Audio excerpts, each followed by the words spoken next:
GoForThe2.com in with the Week 3 college football predictions. Week number 2 did not disappoint. Started right from the get-go at 12 o'clock. Oregon, number 12 in the country, 14.5-point underdog, wins the game outright over top-ranked Ohio State. They give the Ohio State Buckeyes only their second loss at home since 2017. The only other team to beat the Buckeyes since that time was Baker Mayfield in Oklahoma. All of a sudden, Oregon is a top-5 team. They have their sights set on a college football playoff. How about Iowa? They step up. They dominate in-state rival Iowa State, win that ball game by 10 points, cover as a 4.5-point underdog. 2 quality wins now against Indiana and Iowa State, respectively. They could possibly be the best team in the Big Ten. Before we get through all of the predictions for week number 3, again, if you want to catch me, you can follow the radio show Pro Football Full Circle and College Football Full Circle on Sirius XM channel 204, 12 to 2 Eastern daily, and then obviously right before kickoff on Saturdays, you can check out College Football Today, 9 a.m. to 12 p.m. Eastern. It's on sportsgrid.com, sportsgrid.com on the video side, or you can check it out on Sirius Channel 204. We're actually on for 5 straight hours. We rip through the pregame and the in-game for the 12 o'clock battle. So let's jump right into the Week 3 predictions. Let's start with a marquee battle. It starts in Penn State. It's a night game. Penn State opens up as a 6-point favorite. They bet it down to about 5.5, and they're going to be playing SEC opponent Auburn that's 2-0. I mean, this is an Auburn offense that is just hitting on all cylinders. The ability to run the football consistently, averaging 9.3 yards per carry. They're averaging 61 points per game, only giving up 5 points to opposing offenses. Level of competition has not been elite up until this point,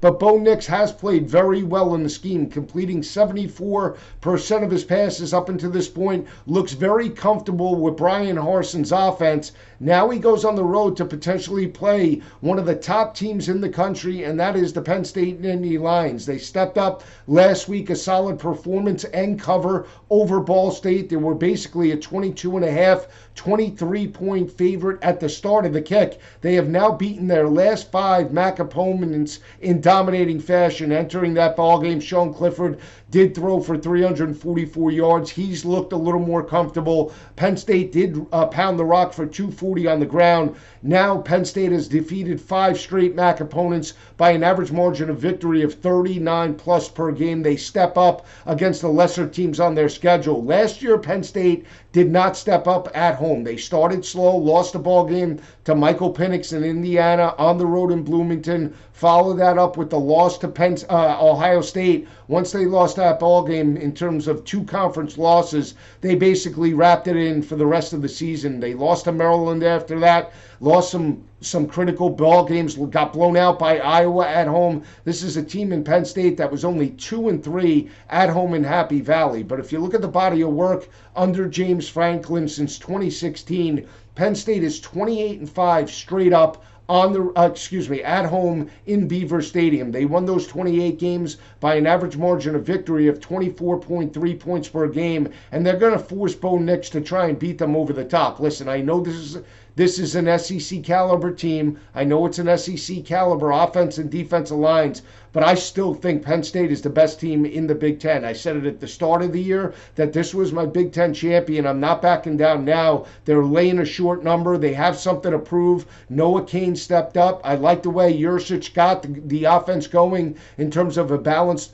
ball control type of attack. They wore down Ball State, did what they had to do. This is a very experienced secondary as well. You have Brisker, you have Porter in that secondary, you have that dominant front 7. I don't know if Auburn's going to be able to run at will. That's going to put them into long, predictable third down situations, and that's where I favor the Penn State defense in this matchup. Might be close for a half, but in the second half, I do feel that Penn State does get a double-digit win, 10, 13 points in that area over the Auburn Tigers this coming Saturday. Let's stick in the Big Ten, have another big battle on the road in Boulder. We have Colorado laying a very short number of 2 points to the Minnesota Golden Gophers. Minnesota laid a large number against Miami O, struggled in that ball game. 31-26. And on the flip side, you have a Colorado team catching 17 points that really pushed top-ranked Texas A&M to the limit. Haynes King got hurt with about 11 minutes left in the first quarter, gave way to Zach Calzada that hit Isaiah Spiller with about 3 minutes left on a wheel route to give the Texas A&M Aggies the 3-point win. Colorado was able to run the football effectively, really make that Texas A&M offense one-dimensional, but in the end, Brendan Lewis and that offense could not convert and tie that ball game up. That was a devastating loss. Now here comes methodical PJ Fleck in Minnesota. How are they going to respond? I break this game down a couple of ways. You look at PJ Fleck in Minnesota over the last couple of years, a very good road team. 7-3 straight up over the last couple of years. Last year they were 2-2. They lost those 2 games actually at the end of the year to Wisconsin and Maryland by a total of 4 points. So keep an eye out for that. Very good road team over the last couple of years of PJ Fleck. So I think they're going to come to play in this ball game. They got the running game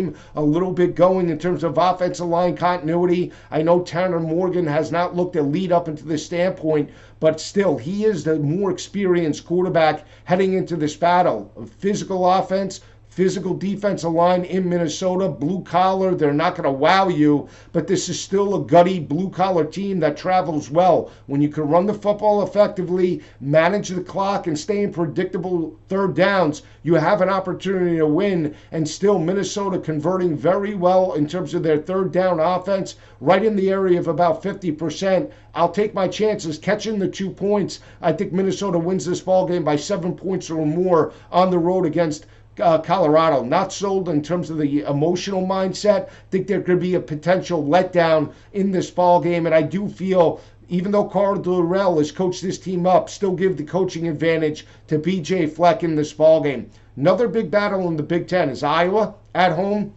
They're facing Penn State, laying a huge number in terms of 22.5. Iowa has looked like one of the best teams in the country. They handcuffed Michael Penix, forced turnovers in that ball game, dominated.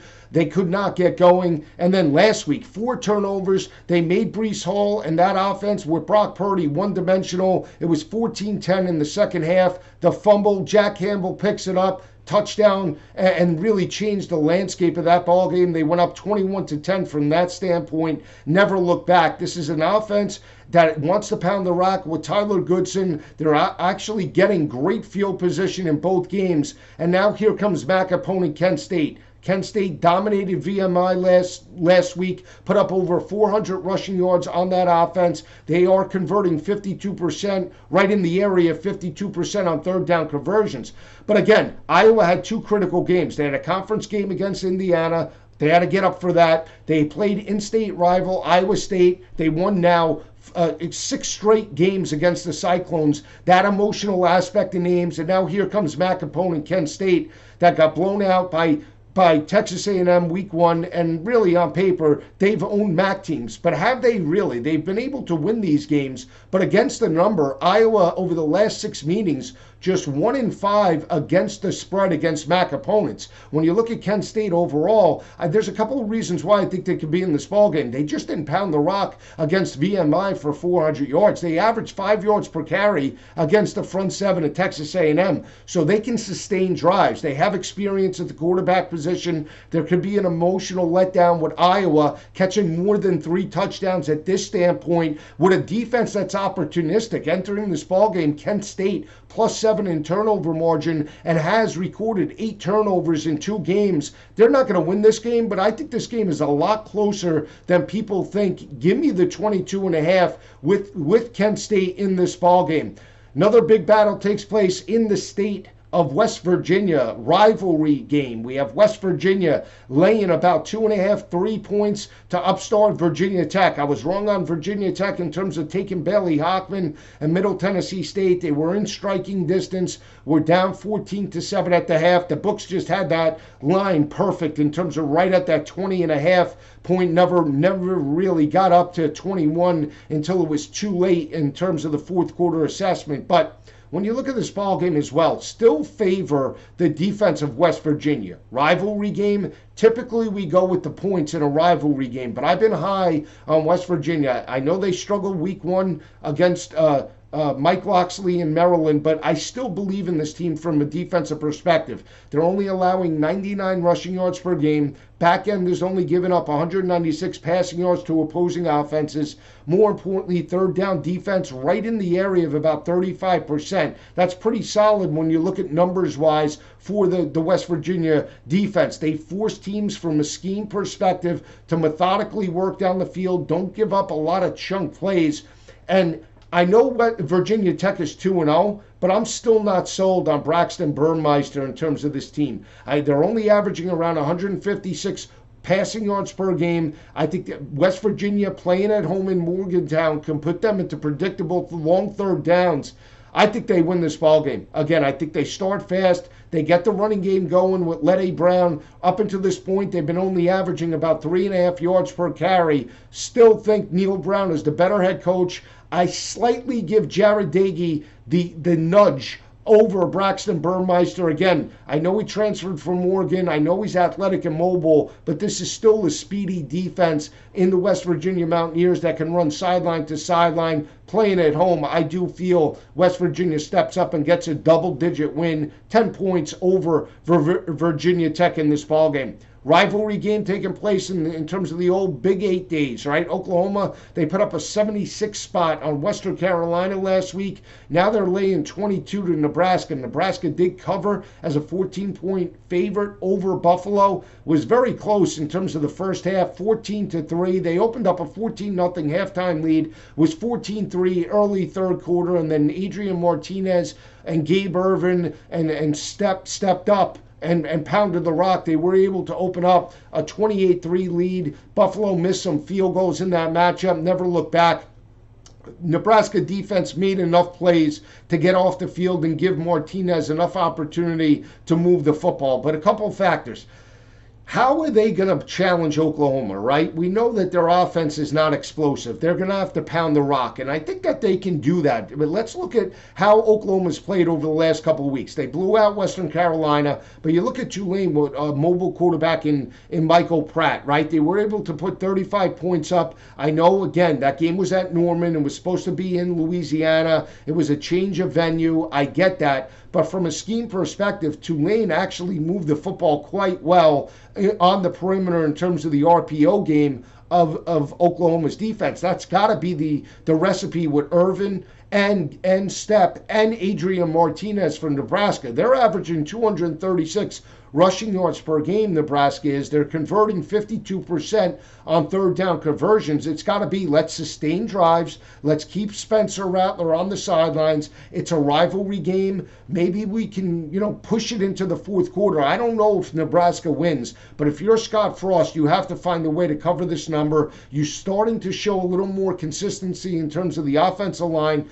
Defensive front seven still playing well. They're only allowing 143 rushing yards per game. If they can put Rattler into predictable third downs, at least they have a shot. You're going to give me 3 touchdowns plus 22 on the road. I'll take those with the Nebraska Cornhuskers. Nobody's expecting Nebraska to play this game close. I think they step up today, this weekend, and cover this number over Oklahoma.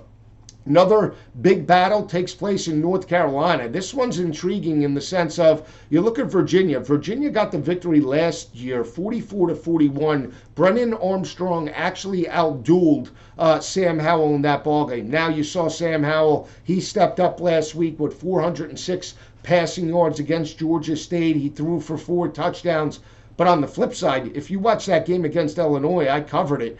Brennan Armstrong tossed the rock quite well. 5 touchdowns, 1 interception. He looked like Steve Young. He's a lefty, very confident in the scheme. And this offense is pretty consistent in terms of the wide receivers for Virginia. You have Billy Kemp. You have Katon Thompson, the former Mississippi State quarterback that's utilized in some looks in terms of an RPO game. And Jelani Woods, a 6'7" tight end that could be utilized in terms of mismatch opportunities on nickelbacks and linebackers. And if you want to take it a step further, from the spread perspective, Virginia's covered 4 straight against North Carolina. Now, the difference between why I think this line is so high is, Virginia's not a very good road team. Last 2 years, they're 2-9 straight up on the road or on a neutral field site. But I still think that the more consistent quarterback heading into this matchup is Brennan Armstrong. I give the slight coaching advantage from a defensive perspective.